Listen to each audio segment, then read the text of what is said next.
Casi no se puede apreciar, pero en el hospital de IFEMA, por debajo del sonido silencioso de los médicos, el personal sanitario, el oxígeno que alivia a los enfermos, sigue estando el hilo musical habitual de todas las ferias que se celebran en este recinto.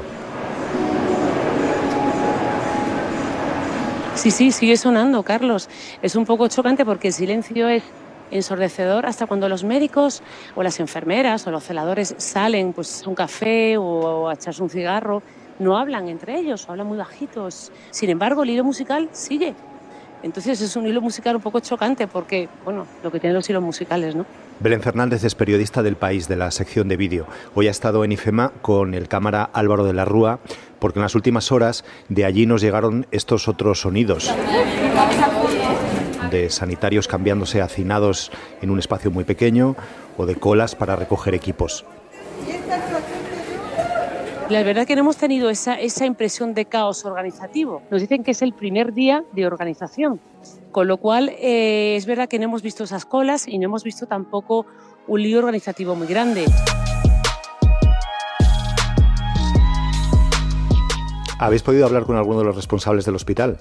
Hemos hablado con Fernando Prados. Él nos ha reconocido que han sido días caóticos. Nos encontramos con que pues no sabíamos muy bien cómo presentar a los profesionales la atención en ese tipo de lugar, ¿no? Ha habido sobre todo caos en los EPI, en el traje de protección individual. Pues no han sido suficientes para que todos los profesionales sanitarios al mismo tiempo los utilicen. No así en mascarillas y guantes. Y luego también nos ha reconocido ese problema que tienen en la logística de cómo ponerte el traje. Es decir, que se armaban colas y aglomeraciones del personal sanitario al ponerse los trajes. En el IFEMA no hay vestuarios porque no es un sitio adaptado para que haya vestuarios. Otro de los problemas que estos últimos días los sanitarios que estaban allí mencionaban era que las camas UCI no estaban activas. ¿En eso os ha contado algo? Sí, nos ha contado que las camas UCI van a empezar a trabajar mañana. El problema que él nos ha dicho es que aquí han llegado muchos pacientes con leves y moderados. Es decir, cuando se han visto que su enfermedad se agravaba, como esas UCI todavía no funcionaban bien, esos pacientes que se ponían más malitos aquí los han derivado otra vez al hospital. Entonces no querían saturar las UCI aquí. Hasta que no ha estado todo listo, no han empezado a funcionar.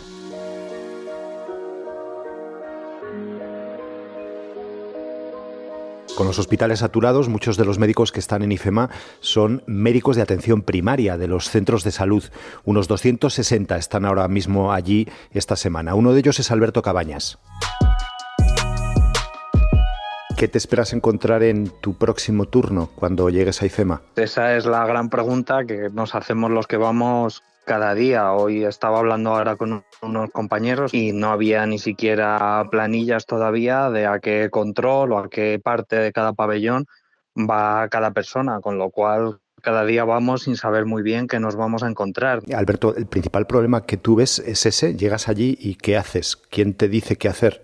Cada día tenemos que, después de recoger nuestra ropa y cambiarnos, acudir a los despachos de coordinación a que nos digan a dónde nos tenemos que incorporar y muchas veces pues tenemos que esperar allí horas hasta que se aclaran de quiénes estamos y de dónde hacemos falta y de dónde tenemos que ir a trabajar. Esa falta de organización de la que nos hablabas, ¿qué implica en relación con el trato que podéis dar a los pacientes? Ya no se trata de mi incertidumbre de que yo voy y me dicen que trabajo aquí o trabajo allí, pero lo puedo llegar a asumir. El problema es que si estamos planteando una atención hospitalaria o parecida a la hospitalaria a los pacientes, se requiere una continuidad de cuidados, que en la medida de lo posible los mismos profesionales estén en el mismo lugar atendiendo a los mismos pacientes hasta que se vayan de alta. El hecho de estar cambiando constantemente profesionales dificulta mucho seguir la evolución de un paciente, con lo cual hay una ruptura de la continuidad que dificulta mucho que podamos darle a los pacientes la atención que merecen. Tú entonces, cuando vuelvas a tu próximo turno, no sabes con quién vas a coincidir en cuanto a compañeros, enfermeros, enfermeras, cuidadores, cuidadoras, no sabes con qué equipo vas a trabajar. Así es, cada día tener que llegar a adaptarte a un equipo nuevo requiere que tienes que invertir mucho tiempo solo en organizarte. Esperemos que eso cambie, pero llevamos muchos días esperando y bueno, nos preocupa, ¿no? Como es lógico. Esta semana nos han sorprendido las imágenes de unos vestuarios donde la gente estaba prácticamente apelotonada, cambiándose como podía y sin ningún tipo de medida de sanidad o de seguridad. ¿Eso sigue siendo así?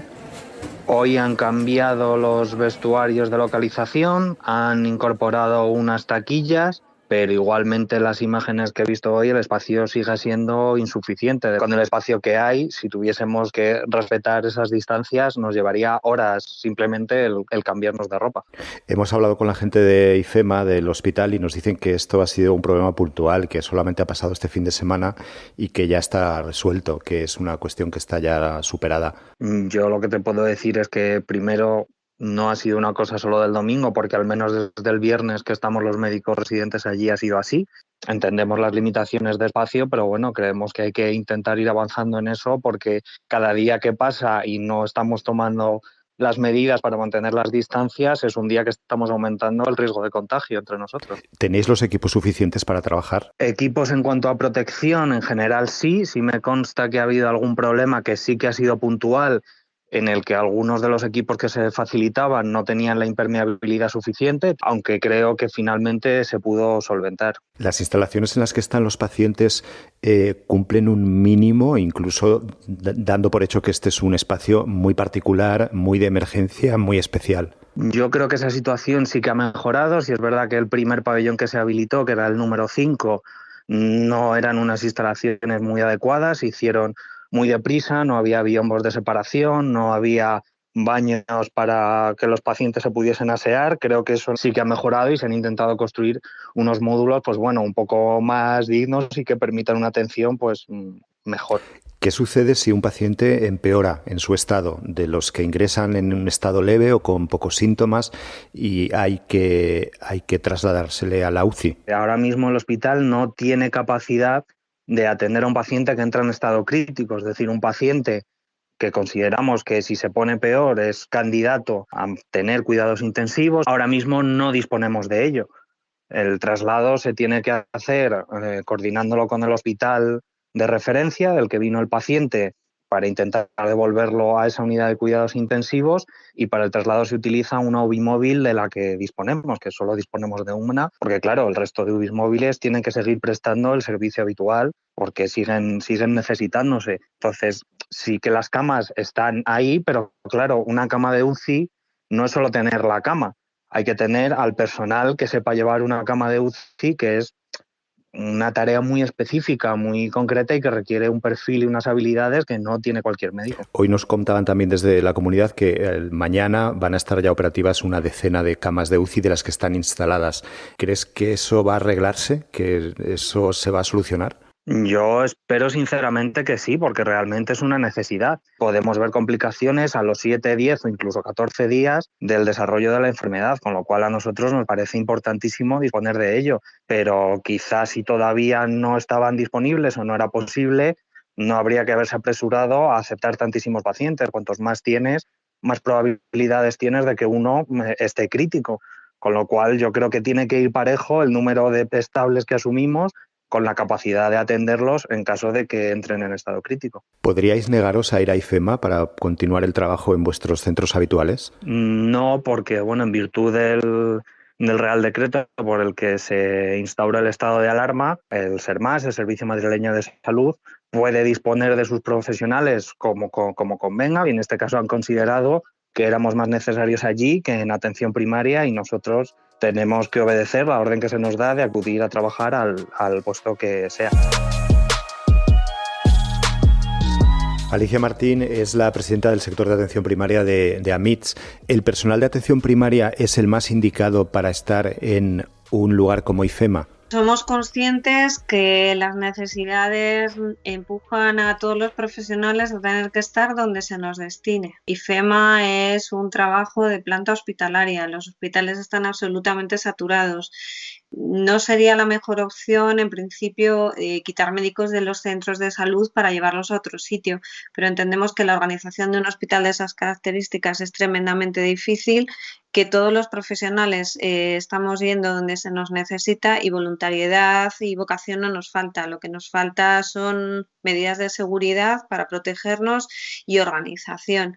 Lo que sí que pedimos es que dentro de que se nos necesite se muevan los menos profesionales posibles para que los centros de salud no se queden desatendidos. Porque esa falta de organización, ¿por qué ha surgido? Nadie preveyó que un hospital tan complejo y tan grande como este necesitaba una organización tan muy compleja.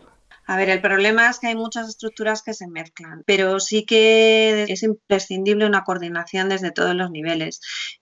Muchas veces se ha enzarzado el tema en otras cuestiones que no son de índole solamente sanitaria. Entonces, lo que pedimos a los políticos es que se pongan detrás de los profesionales, que todo el mundo apoye desde el sitio que ocupa y que nos faciliten los medios necesarios para hacer nuestro trabajo de la manera más segura. Que lo esencial ahora es salir de esta enorme crisis sanitaria y salir con el mínimo daño posible. Un enfermo que entra con síntomas leves, por la situación en la que está ahora mismo las condiciones sanitarias en IFEMA, ¿le puede perjudicar el hecho de estar allí? Es decir, ¿puede agravarse su enfermedad por cómo están las condiciones en IFEMA? En principio, la mayoría de los enfermos están tratados por atención primaria, que está haciendo una labor de contención y de minimización de las urgencias en hospital absolutamente encomiable. Por eso es tan importante que no se desmantelen los centros de salud y que se cierren los mínimos posibles, porque prestamos muchísima atención telefónica, muchísima atención a las complicaciones y a otras patologías que ha habido siempre y que sigue habiendo. El tema de los pacientes que se derivan a IFEMA es simplemente el estar en IFEMA es más incómodo, pues porque son salas, es un hospital de campaña, no podemos pretender que las instalaciones y las comodidades sean iguales. En ese sentido se está haciendo todo lo que se puede. Desde luego nuestros compañeros se dejan la vida para tratar a los pacientes de la mejor forma que puedan. Esto es Crónicas de un virus. Soy Carlos de Vega, los mandos técnicos José Juan Morales. A nuestro correo audio@elpais.es nos escribe hoy Bert Hellinger desde Puebla, en México, temiendo por el sistema de salud de su país frente a la pandemia. De esto hemos hablado hoy, de la calidad del sistema de salud. Queda un día menos, mañana pasarán más cosas. Gracias por escuchar.